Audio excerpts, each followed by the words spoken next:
All your favorite wrestling shows rolled into one.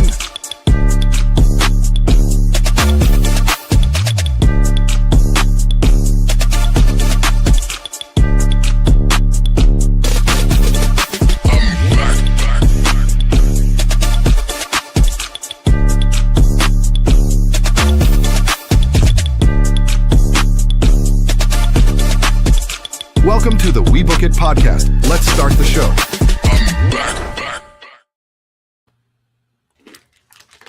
Yo. Oh, my bad. Well, hello, everyone. Good evening, all. It is another Sunday night, and that means it's time for Sunday Night Stunner. I am your host, Virgil. Appreciate each and every last one of you for tuning in to this episode of the Sunday Night Stunner. I am here with the best damn We Book It crew that one could assemble, and that is our workhorse of the podcast, Coach Man. What's going on, Coach?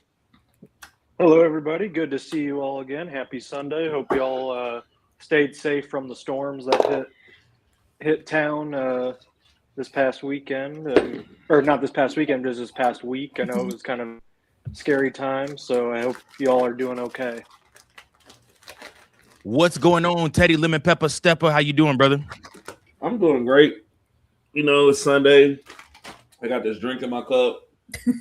You know, we had SmackDown. It's a good Sunday. Okay. You know? Good deal. And of course, we have her queenness herself, AC Slayer. Hello, ma'am. Happy Sunday, everybody. And like Coachman said, I hope everybody who was experiencing the storms and tornadoes, hanging in there, doing okay, kept safe, and excited for another great Sunday night with the crew. Amen to that. So appreciate each and every last one of you, because guess what? This show does not happen without you. So with that being said, let's get right down to business. First and foremost, We Book It crew, I want to shoot this first thought your way. And this is something that I kind of started last week. I kind of hinted on it towards the end, but I really wanted to get you guys' thoughts on it tonight. Are you guys tired yet of Good Guy Cody Rhodes? We had there was a huge big joke session about one of us, I mean, being a fan of Cody, and my interaction with him at a live event, which coming up, we're all going to be at the same live event sitting together. So that's going to be a movie. That's going to be a moment. I don't know if we're going to do a eat and greet beforehand. But like I said, I'm thinking maybe we all get a meal together or something. Just the crew. But anyways, I watched SmackDown. And I watch an irate Gunther who is smashing stuff, throwing tables, yelling, screaming, cursing, yelling to the tip off of his lungs that he's been cheated. And I see a cool, smooth Cody Rhodes come down to the ring, has to do his entrance, has to get his pyro, has to sign autographs, has to, do all these different things. And it's beginning to annoy me, this version of Cody Rhodes that we're getting, this good guy version of Cody Rhodes. And at a time where the product itself is trying to find its edge, you got, big main event talent like Obafemi, and Gunther and guys like that, going around. I'm starting to grow weary of this version of Cody Rhodes. I want to know you guys' thoughts though. I want to kick it to you first, Coachman. What are your thoughts? Yeah, there comes a time when a character starts to get stale, and we've talked about plenty of characters like that on this podcast. The issue with it is that he is, yes, exactly, Teddy. I saw what you were doing there. But the issue is that it's also about, in this current climate of WWE, it's all about the money being brought in. And Cody is the top guy, like merchandise, one of the top guys merchandise-wise, headlining events. So it's very tough for them to pull the trigger of, okay, let's make him the heel that everyone's been wanting to see. And I read somewhere somebody said that if he turns heel, he would have to get rid of the Kingdom entrance that he has, but like, and he's not willing to do that too much. So I just don't get why we can't have him be a tweener. Like, you can still have him be the face of your company, but look at Stone Cold. He was a tweener pretty much his entire career, except when he went full heel mode during the late 90s, early 2000s. But like, why can't we have tweeners anymore? I think LA Knight's really the true one and only true tweener right now, to where he can do heelish stuff, but he's still going to get a pop and be a good guy. I think Trick Williams is going to be on that path as well going forward. But we don't have to just have good and bad. Let's have some guys that are in between. I think Drew McIntyre is another one.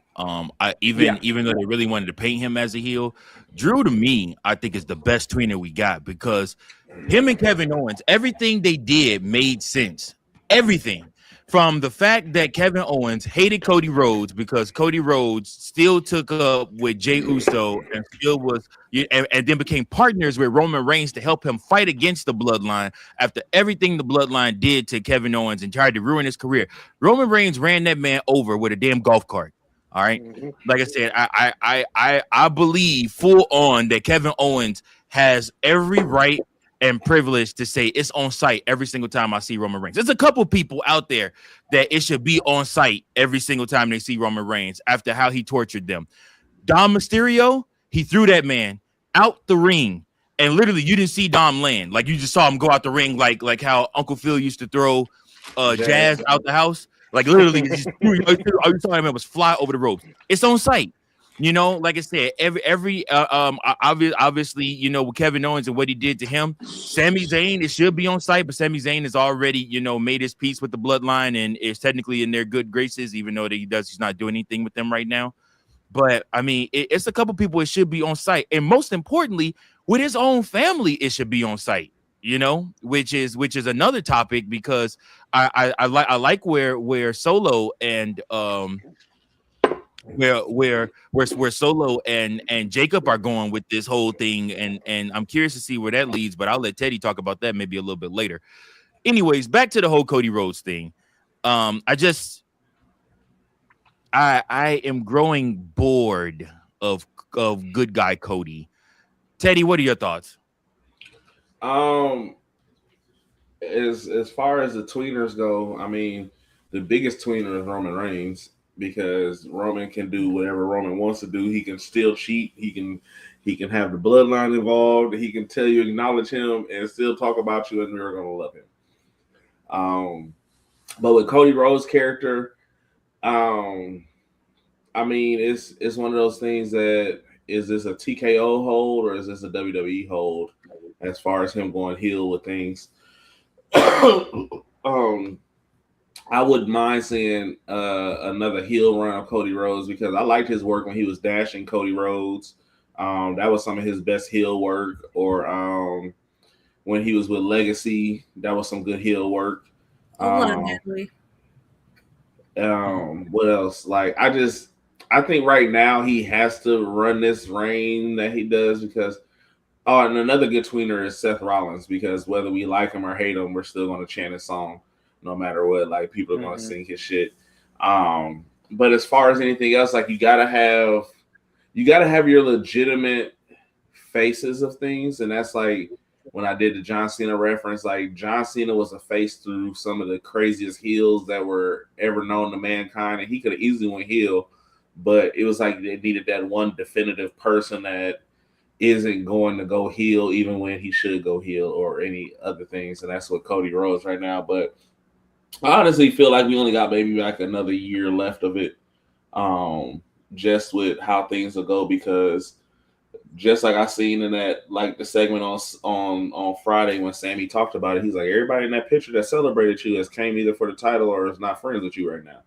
Mm-hmm. So it's bound to be a lone wolf situation where Cody gonna have to walk that line by himself, or he might have to have his own version of a legacy or something along those lines. To, I wouldn't mind him having a faction called the Kingdom, and actually run a ram shot through WWE and hell, and it could be people like him, Royce Keys, Ricky Saints, Ethan Page type shit, like all AEW guys is going crazy. I'll be for it. What are your thoughts, AC? I think there's been a lot of good points made. I think Coach made a great point about just the metrics of, Cody is a top seller with merch. He's beloved by children. He's given away his belts. He's, bringing people on stage at house shows, kids fighting illnesses and cancer. And so I think that they have to look at the metrics about, hey, if we turn him heel, are we going to get kids crying like when John Cena turned heel? And Cena had a much longer history as a face in WWE. But personally, I'd like to see it. I mean, we've seen heel Cody Rhodes in the Indies, in TNA. I think it would be fun. He's proven that he can do it. But again, it's getting the timing right and making sure that, hey, is there a stable roster of faces that he could, face off against as a heel, and does it make sense? Like it can't be random. So, personally, I'd like to see it, but I don't know if they're going to pull the trigger as long as he's doing so well in terms of moving merch and getting fans in the door and getting kids, cheering for him. And Virgil. And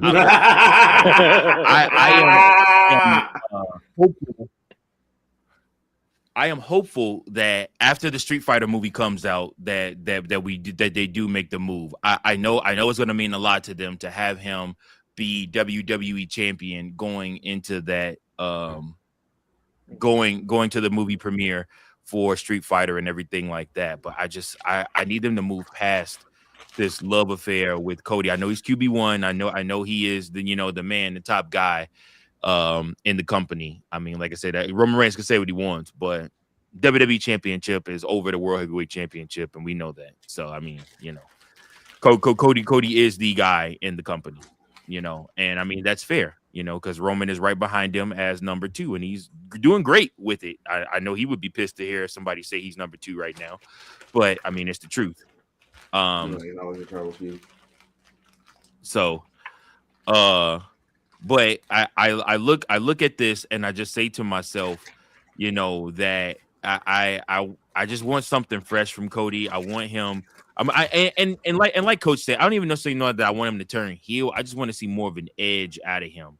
I want to see more of what the the good heelish tactics sometimes from him. Oh snap, we got people watching from India. Oh, what's going on? Raj, what's up, brother? Thanks for watching. Thanks for tuning in. Hey, good morning. Welcome. At least speak to your brother, man. He said, "What's up?" Hello, sir. How are you? Thank you for watching, sir. Appreciate you. John, I rock with you. Your brother want to be a hater today.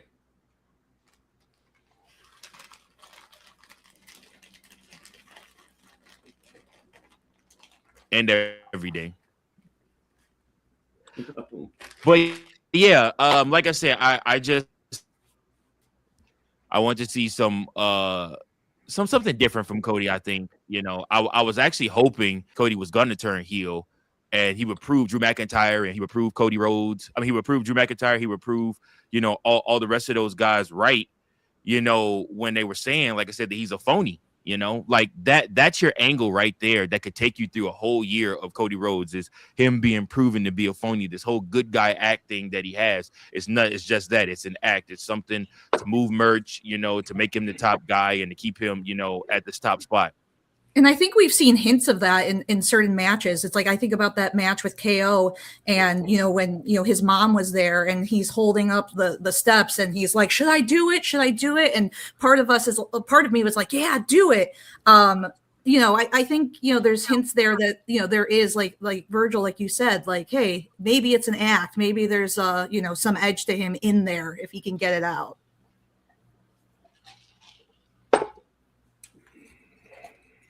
Yeah, no, absolutely. It's an edge there, and it's a competitive thing. He wants to be number 1. He wants to be the guy. He doesn't want to see Roman Reigns be number one. He doesn't want to see LA Knight be number one. He doesn't want to see Jey Uso be number one. He doesn't want to see, Finn Balor or CM Punk.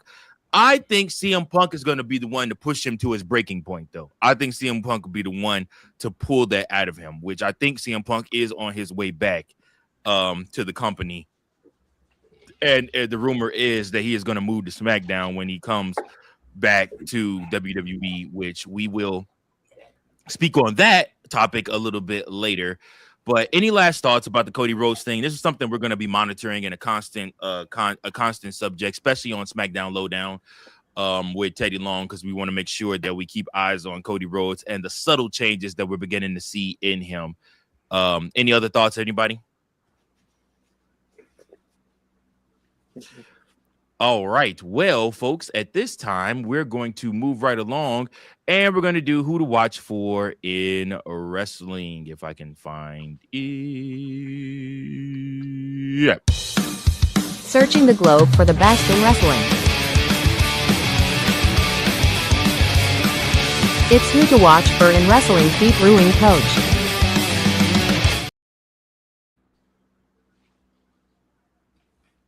Man, I still like that new intro. I still really like that. All right. So 2 people who to watch for this week. Number 1, I'm going over into AEW, and I'm looking at one Brian Cage. That man has come back and is looking strong. He is looking athletic. And then he's also doing some side quests as well outside of AEW. He actually was just crowned Mr. Nevada in bodybuilding. So congratulations to him. And on top of that, he is actually in the newest Steven Spielberg movie Disclosure Day as himself.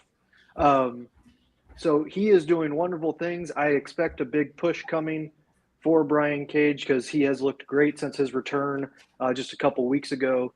So definitely keep an eye out for him. On the women's side, we're looking at Jacy Jayne.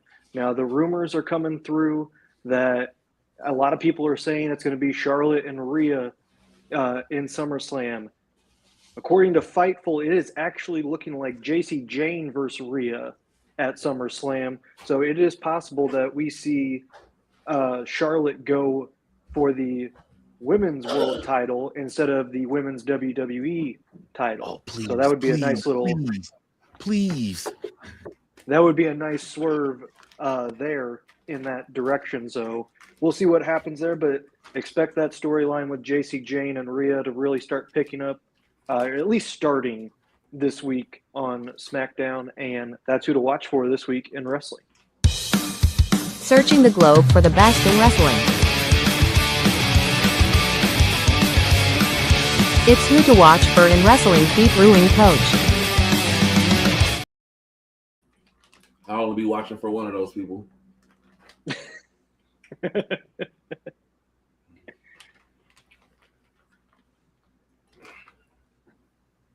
What'd you say? I'm only going to be watching for one of those people. Oh, okay. Well, listen, some of us enjoy okay, all right. So let's just put it out there. Teddy, if you were handed free tickets to an AEW show in Peoria and I didn't go. I could have went to the Peoria show and I didn't go. There's your answer. All right, well. And that was just last month. Oh, okay. Well, never True mind. hater. All right. I mean, listen, if anybody hand me free wrestling tickets to a show, I'm going. I'm just a wrestling fan too much to not go to a show. I'm not passing it up. The card wasn't even good. What was the card? Who or what? Do you know what the main event It was a fucking collision show in Peoria on May 2nd. Yeah, Ciampa wrestled in that one though. I'm still not a fan of Ciampa in AEW. I don't like it. I like Ciampa. I like Ciampa. But I said I'm not a fan of Ciampa in AEW, sir. All right, fair. That's fair. AEW it's only because he's in a holding place. AEW is becoming a holding place for all WWE injuries and people who thought their careers weren't going to be anything, and they want to revitalize it, and it still ain't shit. Ouch. Fuck the revival. That hurts, sir. It's hateful. So hateful. That's hateful. Truthful. Am I lying though? Is there a lie there? I can name you a couple of them. All right, so this week, one of the topics that was given to us comes from our very own Fritos, who was still on the sidelines, nursing. Well, he's not necessarily nursing because that would be weird. He doesn't have the image that popped up in my head when you said that. Yeah, he is, however. Don't give him any ideas. Fritos would do anything. He really would do anything, bro. Like he be sending me videos where he be trying to teach that baby to crawl so she can start learning how to go fetch him a beer. That's like not a good look. She went on her first beer run today. He sent me. Yeah, like Fritos. You got to start with tummy time first, then fetch a beer. Right. Then fetch a beer. But anyways, oh wait, he's watching. Hi, Fritos. Hi, Fritos. You took all your business out there, Fritos. I am not. Stop it. No, not. Love I'm you, not. Fritos. I'm sorry. Did we talk about what Fritos sent us, or was that you? Anyways, okay. So Fritos sent us a topic that we are going to talk about this week, and it is with Jacob Fatu switching to Raw. And, of course, Finn Balor going to SmackDown and rumors of CM Punk switching to the blue brand. What superstars do you want to see mix up, and which brand superstar benefits more from the switch? I would have to say, first and foremost, I hate the Rhea Ripley switch to SmackDown. I thought she should have been on Raw. She was the Triple H of Raw, like how Triple H was for Raw in the early 2000s. I hate Rhea Ripley holding a fucking title right now, but I am all about what Coachman just shot though, which is Charlotte Flair going to Monday Night Raw and winning the Women's World Championship. A Flair holding the big gold belt is just it makes sense. It looks right. It feels like everything will be right in the wrestling world with Charlotte Flair holding the big gold belt. Seeing that both of her last title reigns came with the SmackDown and the Raw title, has she won the new title since it's been there? No. So either she's going to want the bling title or she's going to want the title for nostalgia. The title for nostalgia. She's a Flair. You have to carry that big gold belt. She got three more title runs in her, bro. I know, and they all should be they all should be for the Women's World Championship. She don't need the WWE title anymore. She gotta have it though. Maybe if Charlotte get that title plus the other title, she would have held every single new title since the Divas title. That is true. That is also true. What are who are some superstars that you guys want to potentially do the switch? I want to see Jacob and Braun Breaker finally, since they're both on Raw. Since we're doing switches, I like the Chad Gable on SmackDown switch already. He hasn't even wrestled yet. I like that switch just because of what's all on SmackDown. I wouldn't mind seeing Ilya go to Raw whenever he's healthy. You stole mine. I'm just saying, I wouldn't mind seeing Ilya go to Raw because he can mix it up with Penta and people of that nature. I really need the Lucha Brothers on one show just so we can get a Lucha Brothers tag team run somehow, some way. But I like what Rey Fenix is doing on SmackDown currently right now. If you were to shake up anything else, I think they're already shaking it up because if I'm not mistaken, we've seen the Raw Raiders on SmackDown recently with the AAA titles, and they were originally on Raw. You got the Street Profits on Raw now. I don't know. Y'all go. What about you, AC? Is there anybody else that you want to see switch or move you think would benefit? And it could be NXT too, guys. If there's somebody from NXT, do you think? Well, honestly, I don't think there's anybody else from NXT they need to call up right now. They gutted NXT. As somebody that covers NXT every week, they gutted NXT, but they knew they were having this new influx of young talent, and that's why they gutted them and sent everybody up. I still think they should have left Javon Evans in NXT. I'm gonna just be completely honest with y'all. Mm-hmm. He should have stayed at NXT and been the face of NXT for a year. Like Hey, picked up where Trick Williams left off. Wendy Chu needs to be strictly NXT, not Evolve. Nikita Lyons can stay on Evolve. Bro, no, she's getting ready to get caught up to the main roster. I don't know. I saw reports today because they believe in her for some odd reason. Now that she's healthy and she dropped like 30 pounds. She dropped a bunch of weight and like I said, so her legs should work a little bit better now, and they full on believe in her.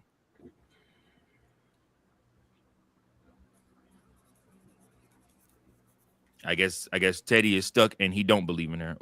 I ain't stuck. I was giving that meme of the little white kid taking picture day where he just sitting there like. That's fair assessment. Don't get me wrong, we like the hip shakes and everything. Like it's shit. Take your ass to AAA. Don't come to she the main was driving AAA, I think. I know, but the fact that you got Bailey in AAA and not Nikita Lyons is crazy. BBL Bailey. And she did a whole promo in Spanish. Yeah. All right, Coachman. Give me somebody. Ah man, this one's a little tough for me. I agree with Teddy about the Chad Gable one. I think that's great. Obviously, CM Punk's is good too. I think that's a good change of pace. I'm going to say, and I know we haven't seen her in a while, but just to get her back into the eyes of the WWE universe, Jordynne Grace. Yeah. Because we thought the move to SmackDown was going to be great. It obviously hasn't. I know she also dealt with injury, but I think having her be on Raw is going to be more beneficial for her career, and it just could make sense storyline because you don't want to see her go up against Rhea or anybody on the SmackDown side that we haven't already seen or that we're actually interested in seeing. So let's have her go onto the Raw side. You have Stephanie, you have Liv, you have Raquel, you could have some intriguing matchups there with Jordynne Grace. But I don't know, at the rate things are going, she'll probably head back to TNA now or something. Yeah, I don't know. Doing main event. Yeah, she's been doing main event a lot. I heard her and Julia tore the house down before the show even started. Oh yeah, Friday. They said their Saturday, their main event match with her and Julia was a really good match. Julia's a good wrestler. She just can't talk. Exactly. And now that she's on her own, we get more wrestling, hopefully. Mm-hmm. All right, AC, she's it's your blonde turn. Now. Give us somebody. Bruce Pritchard loves that stuff.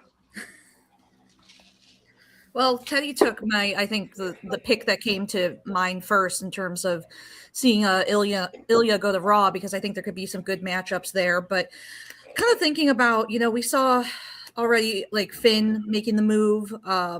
What if we go a step further and we blow up the rest of the Judgment Day that's remaining on Raw? And what if we bring one of them to SmackDown? I mean, I think I'd be interested to see, Raquel Rodriguez do something on her own. I think she's, pretty underrated. Yes. I think she's been working hard. I think she could have some good matchups on SmackDown, take her out of the Judgment Day vortex and see what she can do. I think you could tell some good stories there.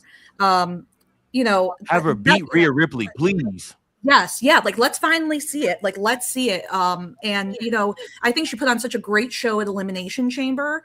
And I'd like to see more. And I think if we kind of took her out of that vortex, you know, don't try to reunite the Judgment Day with the pieces that are, you know, there at SmackDown, but let her shine, get her some good matches. I think it would be fun to see her in the mid-card scene on SmackDown. So that's gonna be my pick. I like that. I like that. She would definitely benefit from leaving the Judgment Day. As much as the Judgment Day helped revive her and get eyes on her, it is imperative that she, you know, that she just get a fresh start.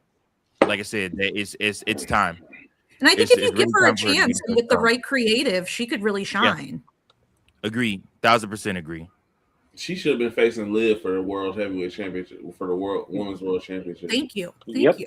Like, Have the way you guys Liv noticed- hold her at the Royal Rumble. Have we noticed what? Have you guys noticed that when WWE, when somebody gets injured, they just stop the whole the whole program, and like they don't replace the person or do anything different. So like think about it like this. Stephanie, so technically right now we're supposed to be on match number 3 of Stephanie Vaquer and Liv Morgan for the Women's World Championship. Instead of, and this is only a TKO thing. This is only since TKO has taken over. They don't replace the person, the injured person. They don't revamp the storyline or anything like that. Like we're supposed to be having Logan Paul and Mr. Say His Name and He Appears. I believe in Joe Hendry.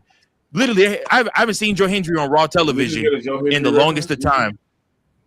Did we just? Yeah, we did. Yes, we did. We did. Yeah, it's like Joe, you know, Joe is the man. they don't even try to just slap it pivot on the when side. somebody's injured. Oh yeah, you're right about that. My bad. I didn't. Yeah, what'd you say, AC? Go ahead, hit that one more time. I was gonna say they don't even try to pivot when somebody's injured. Like you. There he is. He appeared. Yep. Oh yeah. They took him. They like I mean They they stuck just in catering. right. You know, yeah. Same with this guy right here, Mr. Kid Wilson. You know. Kid Wilson. No, he's actually just got electrocuted by Danhausen on He Friday. did get electrocuted by Danhausen. Yeah. Poor Kid They've been Wilson. utilizing him. He just been backstage with the Miz and Danhausen. He is somebody that could desperately use his tag team partner coming back. Like as great as Kid Wilson is on his own, Pretty Deadly coming back and going after like the Raw Tag Team Championships would be like amazing. That's going to be a very long road based on the procedure that Elton had done. It's it's a There's tough no one. time soon. If he There's ever no time soon. Yeah. Yeah, that's fair. The cervical That's fair. spine is no joke. Who So hurt him? anybody else you guys think? Was it Rich Holland? Yeah, Ridge Holland to Big E. Mm-hmm. Is there anybody else you guys could think of that that would benefit from the changes?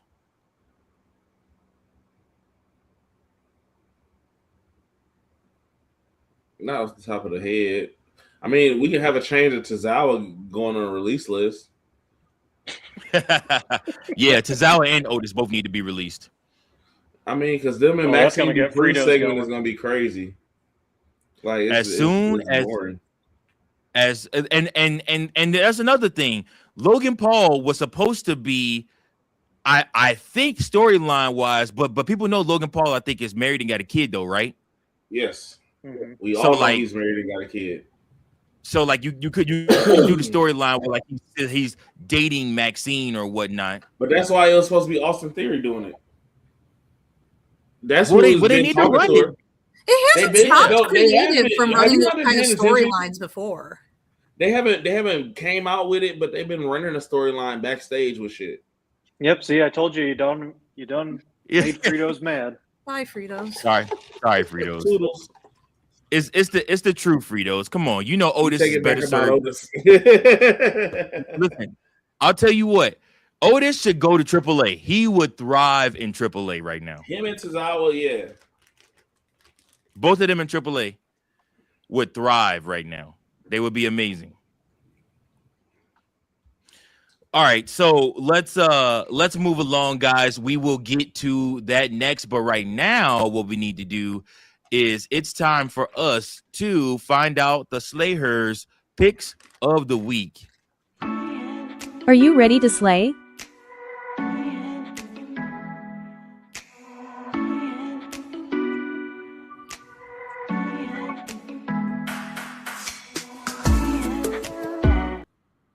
I never get sick of that theme song.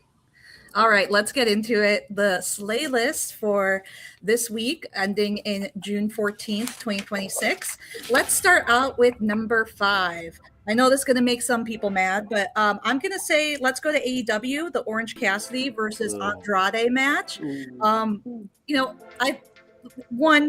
Andrade stripping down, and then the gimmick of Orange Cassidy copying it, stealing the gimmick, tearing away those jeans to reveal another pair of jeans. That was goofy and fun to me.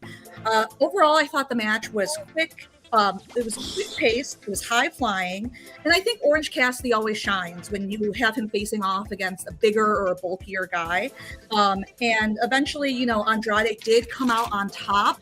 And he made that suplex, catching, Orange Cassidy in the air. It just looked easy. So I thought it was a great move.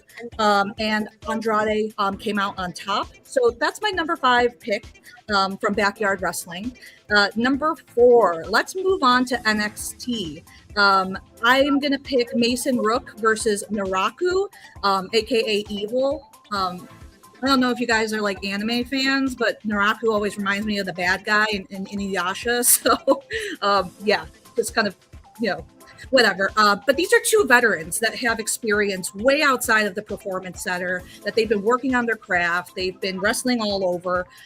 And seeing Rook as a big guy who hits hard against Naraku's, Japanese strong style, that was really exciting to me. And Naraku, hoisting up Rook, he was a cruiserweight. Good stuff. Definitely a great match to watch. And Naraku did come out on top, hitting him with the Abyss. My only criticism is I didn't need to see Hendricks interfering in that match or getting involved. But, beggars can't be choosers, and Naraku goes on to earn a title shot at the Great American Bash coming up in 2 weeks. So that's my number 4. Now let's get to my number 3 as I look at my notes. Kendall Gray versus Kalani Jordan, another NXT pick. This is like an NXT heavy list this week. So this was for the number 1 contender for the NXT Women's Championship. These are 2 women that are really familiar with each other. They have built up a great chemistry through multiple matches. It was well paced. And I think, we all get excited, and definitely the live crowd gets excited when Gray drops those straps. It's like Kurt Angle energy. So I thought it was a great match, and Kendall Gray did come out on top, and she's going to be the number 1 contender on the women's side in the next few weeks.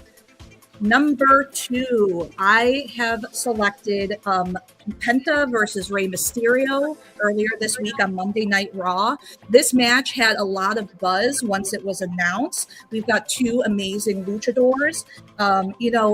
Rey is getting those vibranium shots injected into his legs. It's not stem cells, but he moves. Still, I think there's a few clumsy spots, but man, a guy his age can still make things look so effortless.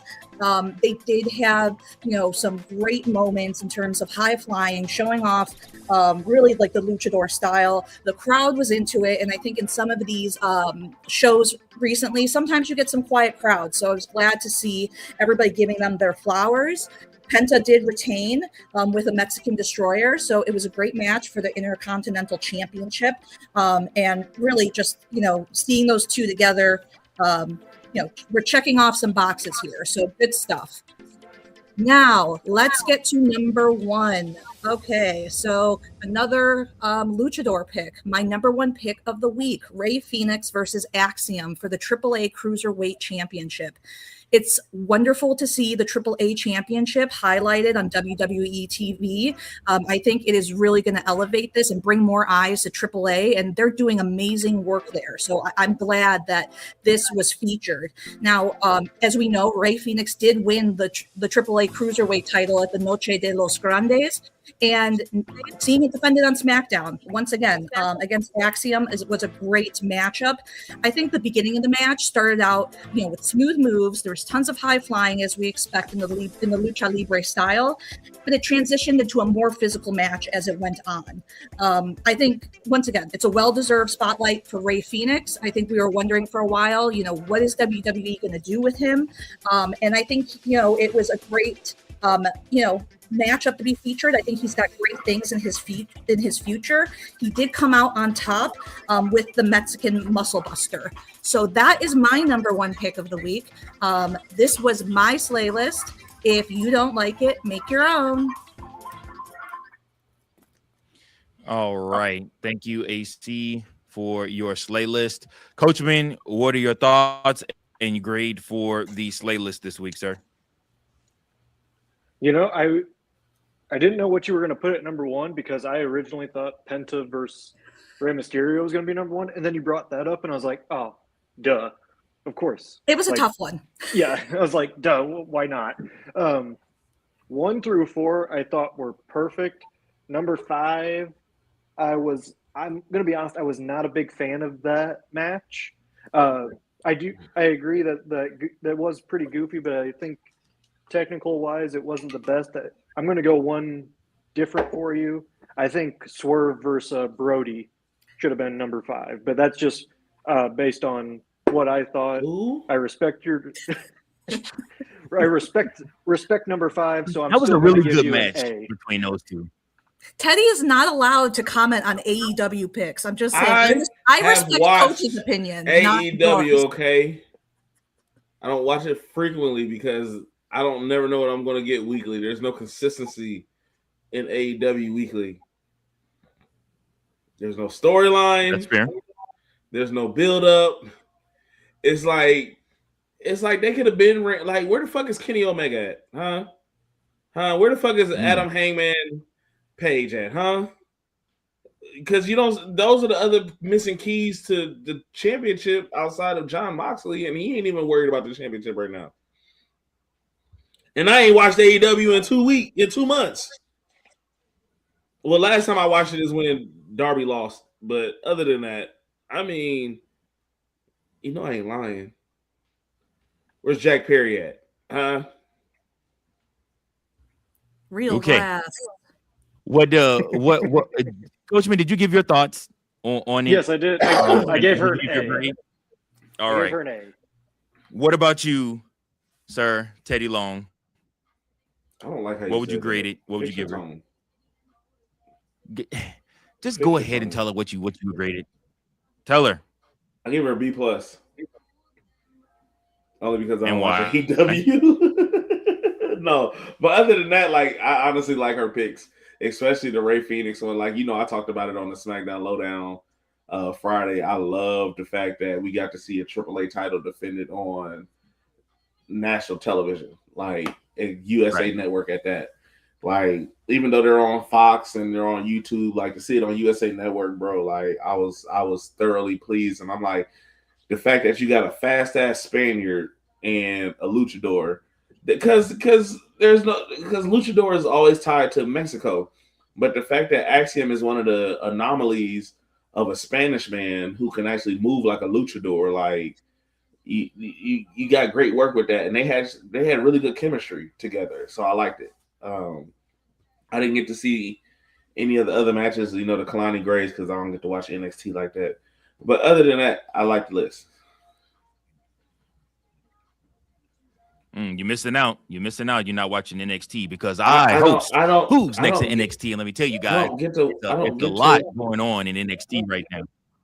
Okay. Watching it on the CW app after the day after be pissing me off because Instagram done already ruined it and Twitter done already ruined it for me. Yeah, that's also factual. So I don't get to watch it live. Like, when it was on USA, I could watch it live because I had a cable hookup. I don't have a cable Right. hookup for CW. It don't come on the app I got. Gotcha. All right. Well, AC, I'm gonna go ahead and give you A minus. I like the slay list. I like your enthusiasm. I like your explanations of each one, and I appreciate the fact that you mixed in your AEW trash wrestling with WWE Ooh, top It's tier called wrestling. backyard wrestling. Oh, no, damn. it's trash wrestling, but in all seriousness, you did a very good job. I appreciate your efforts, ma'am. Okay. So we're moving on from there, folks, and we are going to talk about a topic that'll kind of span two, I think. Um Karrion Kross, I'm sorry, Killer Cross has been doing interviews. I know you guys have probably watched this stuff on the MMA area, the MMA hour with Ariel Helwani. But he also did some stuff with Fightful, and he but it's a lot of good content coming out of it. Kind of giving us some insight on what's going on in WWE. So Ariel Helwani interview that he did, Ariel was asking him about the booking in WWE because Ariel has been on a tear talking about his dislike of the booking recently in WWE, especially WrestleMania. And we talked about that, covered that in an episode last week. But I kind of wanted to, bring that back up to really, really emphasize and nail home the fact that, he has been very, very upset with the booking and the way things have looked. And Cross was able to give us insight into that. So I'll talk about this first, and then we'll get to the next portion of it. But anyways, the first part he brought up was that to him, this does not look like Triple H's handiwork. It does not look like his type of booking. He said he worked with Triple H, worked very closely with him, knows like the type of things and things Triple H would go for, and how Triple H is willing and able to kind of flex with the way that the crowd is going. If the crowd is feeling a storyline, or if they're feeling something that's going on, then he'll lean into it. If the crowd is not flexing or going into it, then he is willing to move around from that storyline. He does not stay stationary with one thing. He said with the way that the people are being picked and pushed, it seems and feels like more of a TKO thing, which I think to us is nothing that we don't already know. I feel like all of us have kind of pretty much pegged like Triple H is kind of being made out to be the fall guy for a lot of the stuff that goes on in WWE when he doesn't have the control that a Vince McMahon had. Vince McMahon had all end-all be-all control, and Triple H had that for a very short season. And then after that, TKO kind of, you could tell when TKO started putting their hands in the pot a little bit more. What are your guys' thoughts on this? It's Vince McMahon's fault. He didn't have to sell. He didn't have to sell the company. There was nothing pressuring WWE to sell. WWE wasn't going bankrupt. WWE wasn't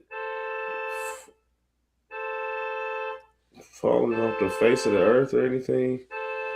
Somebody fucking Is that Vince McMahon crashing his car again? I thought it was Stone Cold pouring cement into the Corvette. But go to somebody else real quick. I'm gonna come back because I gotta figure out what the fuck this is. Fair enough. Well, go ahead, Coachman. What are your thoughts? Well, that was interesting. Yeah, there's a difference between Triple H's booking in NXT and his early booking when he took over creative. There was a way to, he always tailored to what was best not only for the business but also what the crowd really wanted. If you think about NXT, especially during the black and gold era, the matches that were put on and the storylines that were built around were more talked about than what was happening at the main roster. And now it was again like that with Shawn Michaels, but now that they gutted the NXT roster, it hasn't been that way. No fault to Shawn Michaels, but yeah, it's definitely something different. I do feel like that TKO is just going based on solely merchandise sales and everything else. They do not care about the actual in-ring performance. They just care, okay, who's making us the most money? Okay, I want them in the title picture. in the title picture or doing something on TV every week. Coach, didn't Triple H start the Bloodline series? I don't know. I didn't know. No. Was that No. Vince and then he took over? Yeah. I think that was. Yeah. I thought that was more And Vince, but recent Paul recent Heyman. texts and documents reveal Vince McMahon still booked that whole Bloodline storyline and the ending all the way up through WrestleMania 40. He was still telling them what to do, even though he technically wasn't supposed to be with the company. Him and I mean, like I said, those I don't know if you guys have read those text messages or looked at that stuff, but all that information is public information now because of the court case, which Vince McMahon just settled not too long ago and paid all that off so that he wouldn't have to go to court with that stuff anymore. But yeah, he was still running WWE from behind the scenes all the way through WrestleMania 40. Like that was all still Vince McMahon's handiwork. So the real question is this TKO thing a buy and hold until Vince can come back? No. He wouldn't be able to rebuy the company. You have to it would be like a new calculated value, and yeah, I mean, there's no way that he could do that. And I don't know if Donald Trump is their friend. I mean, that's true. Donald Trump is both of their friends.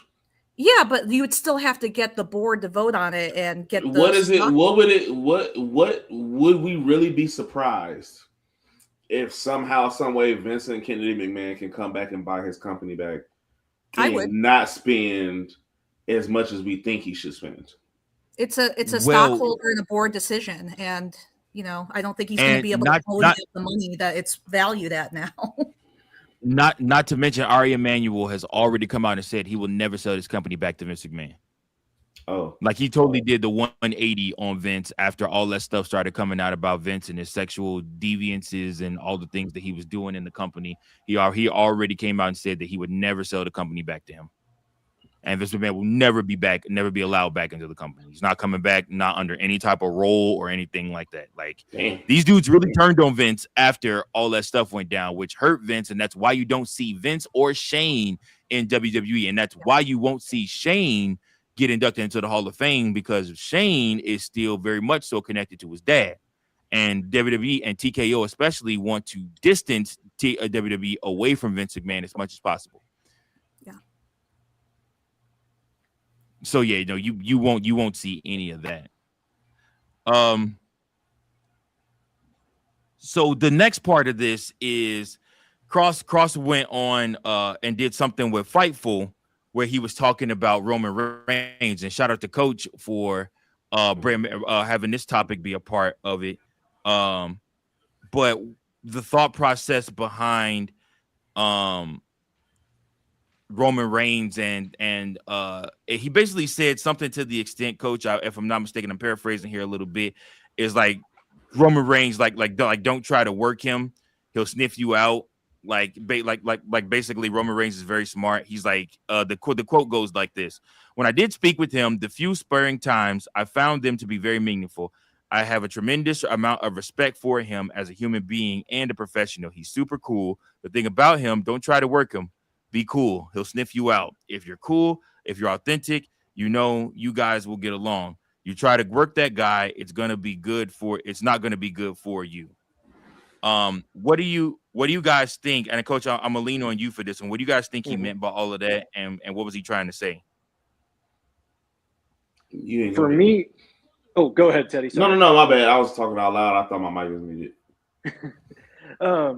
For me, it seems like if guys were going in for business for themselves, then Roman would make sure you would pay for it. And with Kross saying that, you think back to Roman's matches, like there are some times when he goes a little bit deep into character to kind of prove his point. one I think of is his fight against Matt Riddle. Like, you could tell Roman hated He that didn't man. respect him. Yeah. And with all the trash talking he did and everything, you could just tell that, yeah, there was something deeper than that. So I think Kross makes a great point of, like, Roman wants to put on the best product, but he wants it to be you, not trying to be something else. And I think that's why you see the stuff with Sammy, like when Sammy joined the Bloodline, how unique that was, and even their title match afterwards. Drew McIntyre is another one that I think of with Roman. Both of them kind of were authentic in themselves. And then with the CM Punk one, you could kind of tell, like, it just wasn't there. But you could see them they weren't trying to work each other over or anything like that. It just was bad execution, I think. And I think that's where Roman kind of struggled, is like with that feud, it was like there were some things that shouldn't have been said, but Roman was kind of handcuffed with what he could actually say. And so that's why it always came off clunky to me, is that Roman was in it, but he just was handcuffed to certain things, like couldn't bring up something that Punk could easily bring up. But I just think it shows also that how much of an influence Roman actually has in that locker room and when it comes to creative as well. Okay. I like that. AC, what are your thoughts? I mean, I think my take from Kross's comments is that Roman knows BS when he sees it or when he hears it. And when you think about his history and all his experiences, I mean, the suffering he went through for years with some of those storylines, being a forced babyface, being tried to be put over when the crowd didn't want it, and reinventing himself from the big dog after the Shield days to the tribal chief. I think he's taken a lot of that wisdom and those experiences, and he can call a spade when it's a spade. Just as I think Coach mentioned, if somebody's trying to go into business for themselves, I can see him being able to sniff that out and call it out. And he's had enough time, experience, and earned the respect, I think, of the industry to be able to do that and, put someone in their place if they have to. So I think it's one of those things when you go through all those experiences and you come out on top and you go from being pushed as, a reluctant baby face to finding a character that works for you and finding a voice that works for you, you can call out those things and you can know when people are trying to pull some BS. And so that's what I took from it. And I think that, it does show that he is, he knows the business. He's highly respected and he's just incredibly talented. So if you haven't watched that WWE Legends episode on him, I think that kind of sheds a lot of light on, the person he really is outside of the character. So that's what I think he was getting at personally. I think one thing that this shines a light on and sheds a light on, because a lot of people haven't really talked about Roman a lot, especially since he's assumed the role of leader within the company. But like the whole tribal chief thing, like, sure, that part there's a gimmick part of that, but there's also truth to that too. I mean, he really is a leader, not just in his family, but really in the WWE. And they have made a lot of money off of his back. And, so he has a right to talk his trash when he talks it into the camera, because it's really true. Like I said, like, I mean, it gets us going. He goes into a whole training camp when it's time to get ready for WrestleMania season. And like I said, because, the show is on his back. He is the main event. He will be the main event every single year until somebody comes and takes that from him. Like I said, somebody has to prove that they're more of a main event attraction, box office attraction than Roman Reigns, or he rides off into the sunset. Quite frankly, as of right now, we don't have that yet. So he is in the upper echelon of talent. He is in the same room with The Rock, with Stone Cold, with Hulk Hogan. He's in that room with those guys because, like I said, of what he's been able to do. WrestleMania wise, so Absolutely. And that's saving just the fair. business during 2020. I mean, that could have been the end of it all. So, he deserves all the flowers. Agreed. What are your thoughts, Teddy? I honestly feel like it's one of those situations, like y'all said. Roman's too smart to allow just anything to happen with him in the ring, but also I feel like it's also a thing of his out of the ring character developing as well. Like you're just not going to be able to play with his character. You're not going to be able to play with what he does. Like, yeah, they tried to muzzle him a little bit during his WrestleMania run with CM Punk with things they could and couldn't say, but like it also speaks the volume of like they came back the next week and made sure they rectified certain things by what CM Punk could not say as well. So it just basically goes to the credit of who he is to the company, and what they're willing to sacrifice and not sacrifice when it comes to him. Yeah, absolutely. All right, so last topic, and this one was brought to us by AC herself. She wanted to dive into this, but we want to touch on LA Knight, and we've been talking kind of about LA Knight a little bit throughout the night. But he ate another pin during the King of the Ring tournament.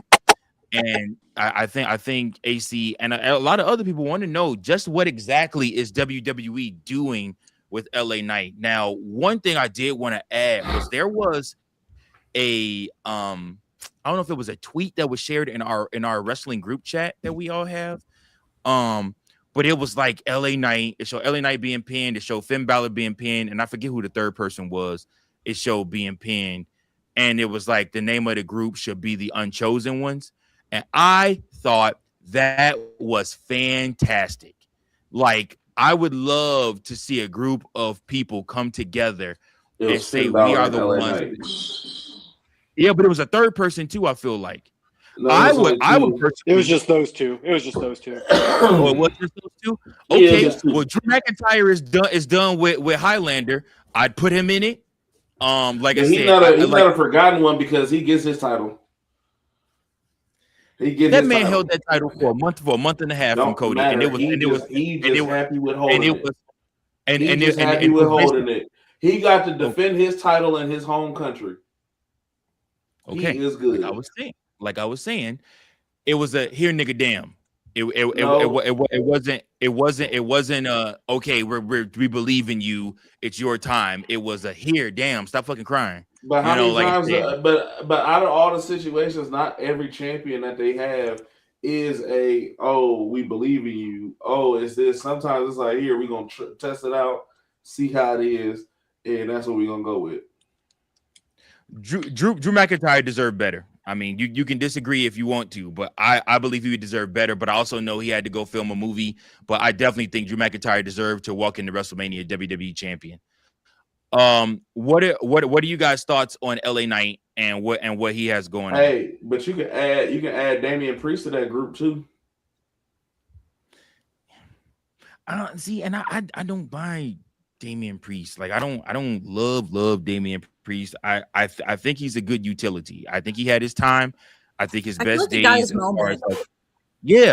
his best days of being a champion. If they can let motherfucking who was it that they let go? Damn it, I can't think. But I was gonna say if they let Braun Strowman go, they can let Damian Priest go. Yeah. I mean, that's fair. What do you guys thoughts on LA Knight though? Go ahead, AC. This is your topic. I'll let you cook first. I'm just like kind of frustrated about it because I think that LA Knight has shown so many times again and again, like, he's over. The crowds want him. I know he's had some botches in some pretty high profile matches, but the way he works his intro. But he recovered from it, and the way he works a mic, and as Coach mentioned earlier, you know, he's kind of one of those people that can go between being a heel and a baby face. And I just want to know what the plan is, because it really seems like there's no consistent storyline, that it's not really progressing from anything. It's like we'll see something one week and it doesn't really build up to another.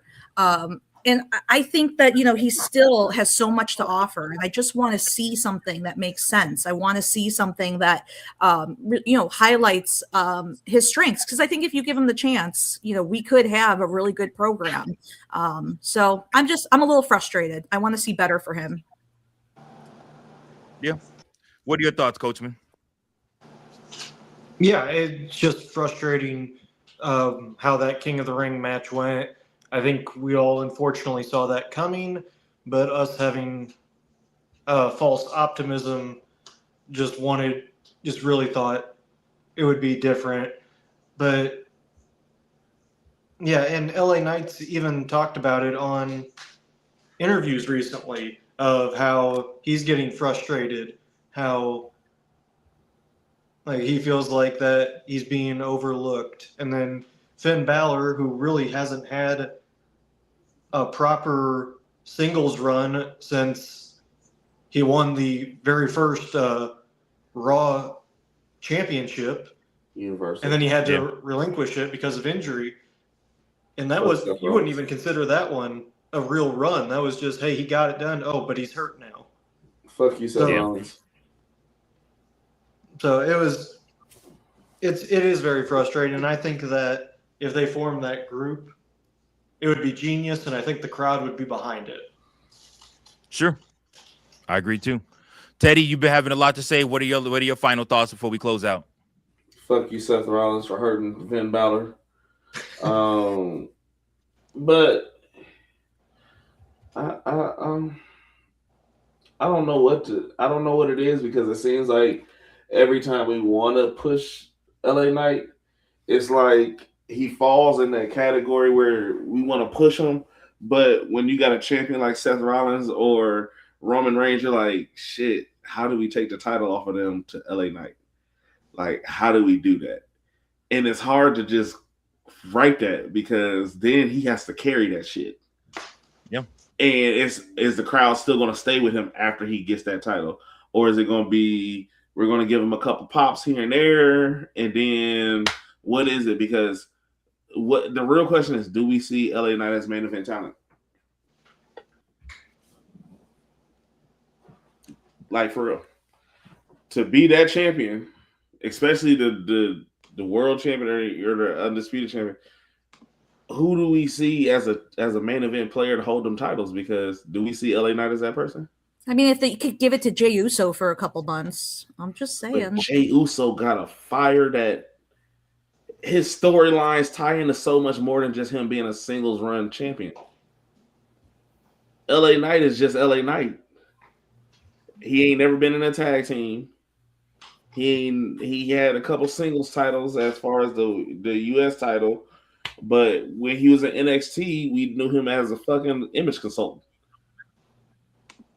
And then they changed his name, and then they drop him on us, and it's like, okay, he got pop, he got charisma, he got mic skills. You watch his stuff even back from TNA or NWA. It's like no. It's not that he can't do stuff. It's the fact of the system of WWE, how they present people to us. Mm-hmm. They give us them through NXT, and then out of NXT is birthed who they're going to be in WWE. He came out of NXT as the image consultant. And once it came time for main roster, it was a whole, like, we didn't even know how he changed his name and how he got from Eli Drake to fucking LA Knight. Like, we don't have no substance of that from NXT to WWE. What happened?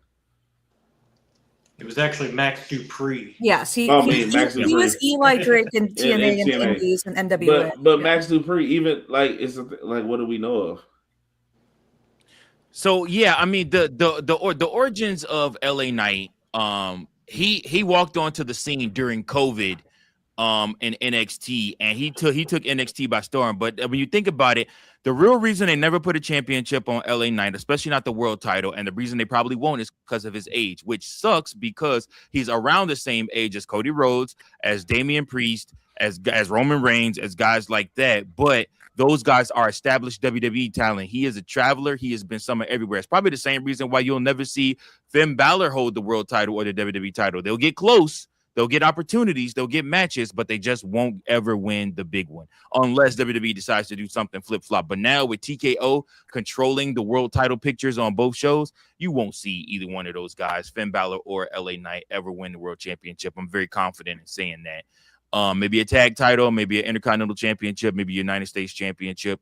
I mean, there's young guys like Ilya Dragunov that won't sniff world title picture, which sucks because they're so good, but TKO has a certain perception that they want for the world champion. And there's a certain way that they want them booked, and a certain way they want them to look, and a certain way they want them to be carried. And unfortunately for LA Knight, no matter how much merch you sell, no matter how many tickets you sell, all that good stuff, it doesn't matter. It's still going to end up being one of those things where you are going to come in second place. So you will continue to see the carousel of Seth Rollins, CM Punk, Roman Reigns, Cody Rhodes, until finally Braun Breaker and Obafemi break through, and then you will see the young NXT talent begin to take over the world title picture after that. But and they need to let Braun and Oba simmer for a while, like build it up, give them a chance to, really build it up, because they are going to be fantastic future world champions. Agree. All right, good people. Well, that is going to do it for us for this episode of the Sunday Night Stunner. Listen, we appreciate you guys so much for tuning in. Make sure that you like, share, and subscribe so that you never miss any of the action right here on the We Book It Network. Listen, tomorrow night we got the Raw Dog Monday night. One of us will be on for that. Of course, Tuesday night I'm taking you through NXT. Wednesday, Coachman will handle the All Elite recap. And then, of course, Friday night, don't miss Teddy Long. We'll take you through Friday night SmackDown Lowdown. We appreciate you guys so much. Keep those bucket pencils sharp. From AC Slayer, Coachman, Teddy Long, and myself, and everybody at the We Book It Network, we appreciate you. Until next time, keep those bucket pencils sharp and keep on booking. Peace.